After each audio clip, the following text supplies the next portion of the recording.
बात जेन्युइनिटी की तब आती है जी कि अगर कोई वैकेंसी हर साल आता हो जी तो उसमें सबको मौका मिलता जी है। लेकिन जो वैकेंसी इतने साल बाद भरी जाती है तो उसमें बहुत सारे लोग छूट जाते हैं। जी इसलिए सरकार को जब भी कोई इस तरह की वैकेंसी निकालनी चाहिए तो सभी लोगों का ख्याल रखना चाहिए, जी और वही ख्याल जो जुलाई में बच्चे सीटेट देने वाले हैं उनका भी ख्याल रखना चाहिए। पहला कारण। दूसरा क्या है कि जो एग्ज़ाम जो है अगस्त में होने वाला है, तो आपका सफिशिएंट टाइम भी है, कोई दिक्कत नहीं है, और आप इतनी बड़ी वैकेंसी निकाल रहे हैं तो उन बच्चों का ख्याल रखना बहुत ही जरूरी है। अभी हम लोग उपस्थित हैं एग्जाम टूर चैनल पर और आपसे बता दें सीटेट अभ्यर्थी जो लगातार कमेंट कर रहे थे उन पर भी चर्चा करेंगे। और आज लगातार दो दो जगह तीन तीन जगह मीटिंग हुई नियोजित शिक्षकों को लेकर, उनके बहुत सारे मेंबर लोग भाग लिए।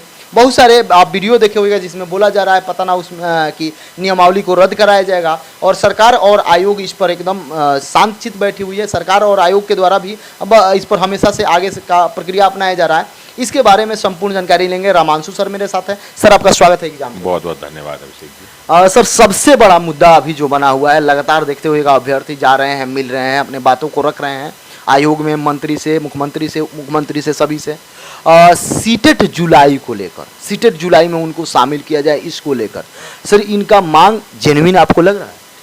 देखिए, बात जेन्युइनिटी की तब आती है जी कि अगर कोई वैकेंसी हर साल आता हो जी तो उसमें सबको मौका मिलता है। जी लेकिन जो वैकेंसी इतने साल बाद भरी जाती है तो उसमें बहुत सारे लोग छूट जाते हैं। जी इसलिए सरकार को जब भी कोई इस तरह की वैकेंसी निकालनी चाहिए तो सभी लोगों का ख्याल रखना चाहिए, जी और वही ख्याल जो जुलाई में बच्चे सीटेट देने वाले हैं उनका भी ख्याल रखना चाहिए।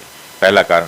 दूसरा क्या है कि जो एग्ज़ाम जो है अगस्त में होने वाला है, तो आपका सफिशिएंट टाइम भी है, कोई दिक्कत नहीं है, और आप इतनी बड़ी वैकेंसी निकाल रहे हैं तो उन बच्चों का ख्याल रखना बहुत ही जरूरी बहुत है। जरूरी है।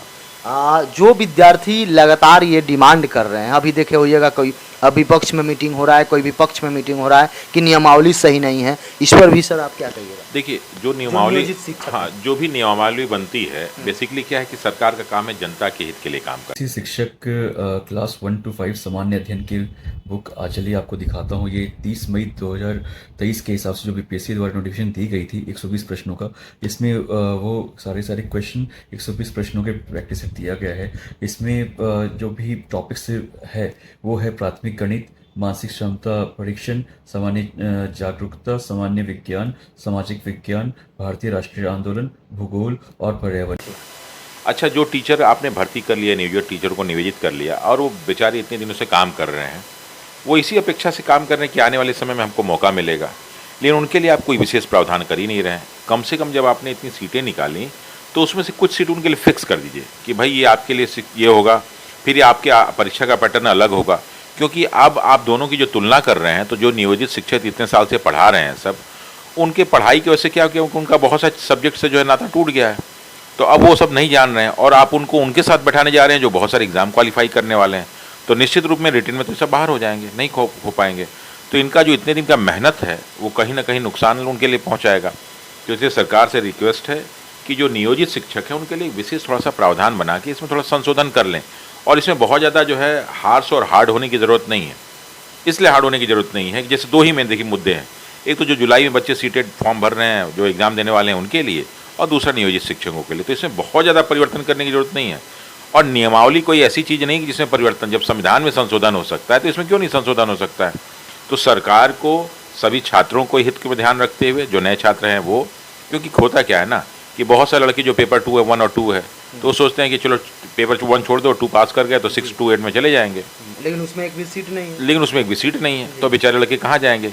तो वो उनको इस गलती का एहसास हो रहा है, काश हम भी 1 और पास कर गए होते। तो इसलिए सबने फॉर्म भरा है, और मुझे विश्वास है कि सब जुलाई में क्वालिफाई कर जाएंगे। तो उनको मौका मिलना चाहिए, और सरकार को इस पर निर्णय लेना चाहिए कि भाई जो नियोजित शिक्षक हैं उनके लिए विशेष सीट हम देते हैं।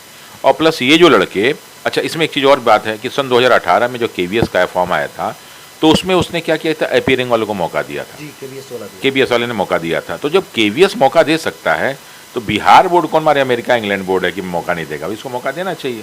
और मौका सिर्फ इसलिए नहीं देना चाहिए कि भर्ती है, मौका इसलिए भी देना चाहिए कि 2024 और 25 में चुनाव भी मौका इसलिए भी देना चाहिए ताकि सब लोग खुश रहें। क्योंकि आप कई लोगों के साथ, पुलिस में भी इतनी बड़ी वैकेंसी है, और लगभग में लगता है कि 15 से 20 लाख लोग फॉर्म भरेंगे, और ये सारे वोटर्स हैं, सब 18+ वाले हैं, ये टीचर, ये लाखों लोग भर रहे हैं, ये सारे वोटर्स हैं। उसका सचिवालय वाले वोटर को तो आपने नाराज कर ही रखा है, ठीक है, तो कम से कम इनको नाराज होने दीजिए, इनको खुश रखिए ताकि आने वाले चुनाव में ये आपका सपोर्ट कर सके। मतलब साफ कहना है कि जो भी अभ्यर्थी हैं उनका ध्यान रखना चाहिए, बिल्कुल। ताकि कोई कैलेंडर नहीं है कि प्रत्येक साल आप दे रहे हैं। मेन यही प्रॉब्लम है कि अगर हर साल निकलता तो तो हम अभ्यर्थी लोग कोई डिमांड नहीं करते, जी लेकिन ये क्या है 5 साल 7 साल 8 साल पे और इतनी बड़ी वैकेंसी आप भरने जा रहे हैं, तो जो अपीयरिंग है उनको भी मौका मिल जाए और जो नियोजित शिक्षक है उनको भी मौका मिलना चाहिए, बस यही रिक्वेस्ट। सर, समय देने के लिए बहुत बहुत बहुत बहुत धन्यवाद अभिषेक जी।